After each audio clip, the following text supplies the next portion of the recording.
Ils sont peut-être des centaines à attendre aux urgences de l'hôpital Huashan. Et comme il n'y a plus de place, les perfusions se font dans la salle d'attente. Dans tous les hôpitaux de Shanghai, c'est la même scène.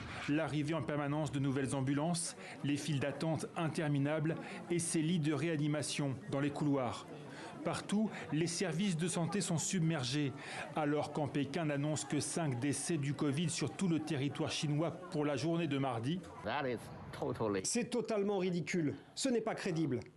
Vous savez, parmi mes parents proches, 4 sont déjà morts, c'est-à-dire dans une seule famille. J'espère que le gouvernement dira honnêtement à son peuple et au monde entier ce qu'il se passe réellement ici. Je ne fais pas beaucoup attention aux données, mais c'est certain qu'elles sont en retard et que certaines ne seront pas rapportées. Il n'y a certainement aucun moyen de tout savoir. Officiellement, pendant les 3 ans de stratégie zéro Covid en Chine, tout était sous contrôle. La stratégie a radicalement changé, les populations sont déconfinées, désormais le virus circule partout, mais officiellement, tout est toujours sous contrôle.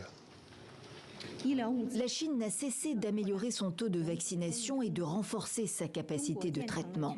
La plus grande chaîne de production de vaccins Covid-19 au monde a été construite avec une capacité de production annuelle de plus de 7 milliards de doses. La situation est précise et contrôlable.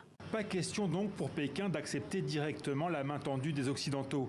Dès décembre, les États-Unis ont proposé leur assistance. Mardi, c'est l'Union européenne qui s'est dite prête à offrir des vaccins adaptés aux derniers variants, des vaccins à ARN messager plus efficaces que le Sinovac, le sérum chinois de technologie classique. En guise de réponse, les autorités chinoises se disent prêtes à renforcer la coopération internationale face au Covid. Pas de quoi calmer les inquiétudes face à cette nouvelle flambée épidémique. Quelques autorités locales ou hospitalières ont même commencé à publier leurs propres chiffres.